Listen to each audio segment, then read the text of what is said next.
प्रिय युवाओं, कैरियर बनाइए, आईएएस बनिए, आईपीएस बनिए, वैज्ञानिक बनिए, उद्योगपति बनिए, करोड़ों कमाइए, लेकिन अपने राष्ट्र के इतिहास को मत भूलिए।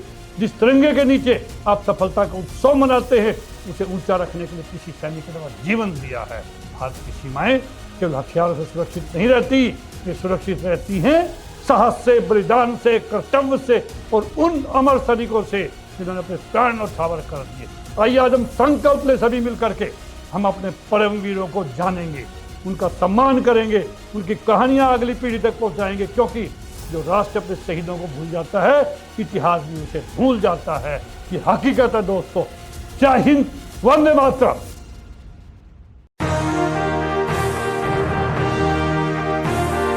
उपस्थित देवियों, सज्जनों, मंचासी मंच दोस्तों, आज हम बात करेंगे क्या हमारी युवा पीढ़ी अपने परमवीरों को भूल रही है। नमस्कार मित्रों, आज का भारत दुनिया की सबसे तेजी से बढ़ती अर्थव्यवस्थाओं में शामिल है दोस्तों। आज का युवा IIT, IIM, UPSC, AI, startup, करोड़ों के पैकेज और वैश्विक करियर के सपने देखता है दोस्तों। यह अच्छी बात है उनके लिए, लेकिन एक प्रश्न हम सबको समय से पूछना चाहिए, क्या हम उस भारत को जानते हैं जिसके लिए हजारों सैनिकों ने अपना आज कुर्बान कर दिया था ताकि हमारा कल सुरक्षित हो सके। एक बार फिर सुनिए, हजारों सैनिकों ने अपना आज कुर्बान कर दिया था ताकि हमारा कल सुरक्षित हो सके दोस्तों। क्या आज के युवाओं को पता है कि परमवीर चक्र क्या है? क्या वे जानते हैं कि मेजर सोमनाथ शर्मा कौन था, अब्दुल हमीद कौन था, अरुण क्षेत्रपाल कौन था, मनोज कुमार पांडे कौन था, विक्रम बत्रा, योगेंद्र यादव कौन थे, कौन हैं? यदि नहीं तो यह केवल जानकारी की कमी नहीं बल्कि राष्ट्रीय स्मृति का संकट है दोस्तों। परमवीर चक्र क्या है? परमवीर चक्र भारत का सर्वोच्च सैन्य वीरता पुरस्कार है। यह युद्ध भूमि में दुश्मन के सामने दिखाए गए सर्वोच्च साहस और बलिदान के लिए दिया जाता है, एयर कंडीशन में रूम में बैठने वालों को नहीं। स्वतंत्र भारत में अब तक केवल 21 वीरों को परमवीर चक्र प्राप्त हुआ है। इनमें 14 वीरों ने सम्मान मरणोपरांत प्राप्त किया है, जबकि 7 आज भी हमारे प्रेरणा स्रोत हैं या रहे हैं दोस्तों। आज भी 3 परमवीर चक्र विजेता जिंदा है हमारे सामने दोस्तों। परमवीरों को मेरा सत सत नमन दोस्तों। 1947-48 जम्मू कश्मीर युद्ध में मेजर सोमनाथ शर्मा प्रथम परम चक्र विजेता है दोस्तों। बड़गाम में घायल होने के बावजूद अंतिम सांस तक लड़ते रहे। उनके अंतिम सोच थे, मैं 1 इंच भी पीछे नहीं हटूंगा। इन्होंने श्रीनगर एयरफील्ड को बचाया दोस्तों। फोर कुमाऊं के कंपनी कमांडर थे वो। मेरे ताऊ जी भी फोर कुमाऊं में थे, उसी टाइम पे उनके अंडर काम कर रहे थे। दूसरा नायक जदुनाथ सिंह दोस्तों, अकेले दुश्मन की कई लहरों को रोका उन्होंने। गंभीर रूप से घायल होने के बाद भी लड़ते रहे। सेकंड लेफ्टिनेंट राघोबा राणे, भारी गोलाबारी में सड़कें और बारूदी सुरंगें हटाकर सेना को मार्ग खोला दोस्तों उन्होंने। कंपनी हवलदार मेजर पीरू सिंह अकेले दुश्मन की बंकर लाइन पर टूट पड़े, अंतिम सांस तक लड़ते रहे वो। लैंस नायक करम सिंह दोस्तों, बार बार दुश्मन के हमलों को विफल किया, सवै घायल होने के बाद भी मोर्चा नहीं छोड़ा उन्होंने। 1962 भारत चीन युद्ध में मेजर धन सिंह थापा लद्दाख में अत्यंत कठिन परिस्थितियों में अद्भुत साहस दिखाया। सूबेदार जोगिंदर सिंह 3 बार घायल होने के बाद भी लड़ते रहे। गोली समाप्त होने पर संगीन से युद्ध किया उन्होंने दोस्तों। 1965 भारत पाक युद्ध में 8 कंपनी क्वार्टर मास्टर हवलदार अब्दुल हमीद रिलायंस गन से पाकिस्तान के कई पैटर्न टैंक नष्ट किए उन्होंने।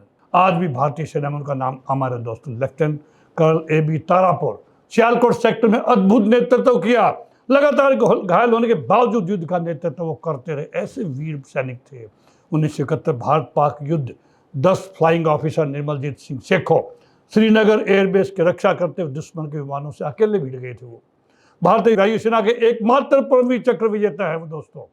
सेकंड लेफ्टिनेंट अरुण क्षेत्रपाल, सिर्फ 21 वर्ष की आयु, टैंक जलने के बाद भी पीछे हटने से इनकार कर दिया। कई पाकिस्तान टैंकों को नष्ट किया उन्होंने।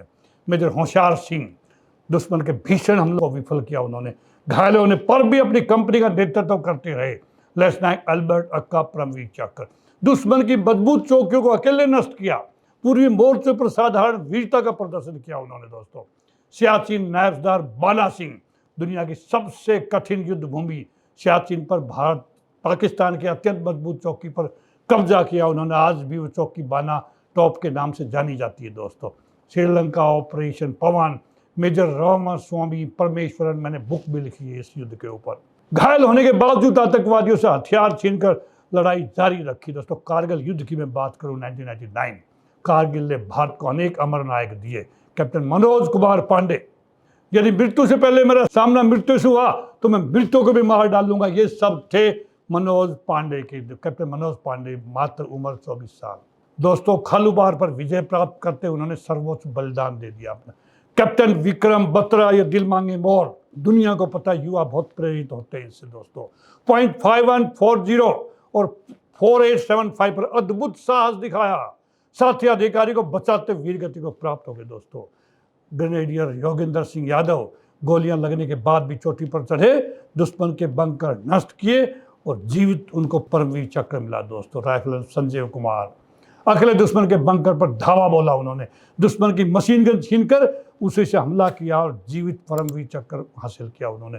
दोस्तों दोनों भी ऑनरी कैप्टन से रिटायर होकर के अपने परिवार के साथ रह रहे हैं। दोस्तों कैप्टन अनुज नैयर, महावीर चक्र, यद्यपि इन्हें परमवीर चक्र नहीं मिला, लेकिन कारगिल के महानतम वीरों में उनका नाम सदैव सम्मान से लिया जाता है। दोस्तों मेजर शैतान सिंह 1962 की लड़ाई के हीरो, परमवीर चक्र, जिनकी कंपनी ने, चार्ली कंपनी ने 18,000 फीट की हाइट पे -40 डिग्री टेम्परेचर पे 5,000 चाइनीज के खिलाफ जंग लड़ी उन्होंने। 120 टोटल जवान थे उस कंपनी में, जिसमें 114 लोगों ने अपनी शहादत दे दी। वहाँ पे सुप्रीम सेक्रीफाइस किया उन्होंने वहाँ पे। वो सभी इसी एरिया के, यानी नॉर्दर्न हरियाणा के वो लोग थे। राजस्थान, हरियाणा, यूपी, इसी क्षेत्र से वो बिलोंग करते थे और सारे यादव कम्युनिटी से थे। यानी 114 में से 111 यादव थे। दोस्तों याद रखना, सबसे बड़ा सामूहिक बलिदान का उदाहरण है दोस्तों ये। दोस्तों मेजर राजेश सिंह अधिकारी, महावीर चक्र, टोलोलिंग पर अद्भुत नेतृत्व और सर्वोच्च बलिदान, केवल परमवीर ही नहीं, भारत के पास महावीर चक्र विजेता, वीर चक्र विजेता, अशोक चक्र, कीर्ति चक्र, शौर्य चक्र, उत्तम युद्ध सेवा पदक तथा अन्य अनेक वीरता पुरस्कार प्राप्त हजारों सैनिक दोस्तों हमारे साथ आज। इन सब ने राष्ट्र की रक्षा के लिए अपना सर्वस्व अर्पित किया। प्रिय युवाओं, कैरियर बनाइए, IAS बनिए, IPS बनिए, वैज्ञानिक बनिए, उद्योगपति बनिए, करोड़ों कमाइए, लेकिन अपने राष्ट्र के इतिहास को मत भूलिए। जिस तिरंगे के नीचे आप सफलता का उत्सव मनाते हैं, उसे ऊंचा रखने के लिए किसी सैनिक ने जीवन दिया है। हमें क्या करना चाहिए दोस्तों? हर स्कूल में कारगिल और सैन्य इतिहास पढ़ाया जाना चाहिए, बैटल ऑफ रजांगला पढ़ाई जानी चाहिए, 1971 और 65 का युद्ध पढ़ाया जाना चाहिए।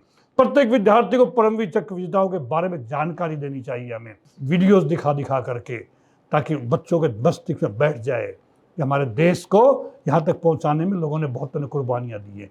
शहीद स्मारकों का भ्रमण कराइए बच्चों का, परिवार में बच्चों को वीरों की कहानियाँ सुनाई जाए, सोशल मीडिया पर सैनिकों के योगदान को साझा किया जाए। राष्ट्रीय पर्व केवल छुट्टी नहीं, प्रेरणा का अवसर बने उन बच्चों के लिए। भारत की सीमाएं केवल हथियारों से सुरक्षित नहीं रहती, वे सुरक्षित रहती हैं साहस से, बलिदान से, कर्तव्य से और उन अमर सैनिकों से जिन्होंने अपने प्राण न्यौछावर कर दिए। आइए आज हम संकल्प ले सभी मिल करके हम अपने परमवीरों को जानेंगे, उनका सम्मान करेंगे, उनकी कहानियां अगली पीढ़ी तक पहुंचाएंगे, क्योंकि जो राष्ट्र अपने शहीदों को भूल जाता है, इतिहास भी उसे भूल जाता है।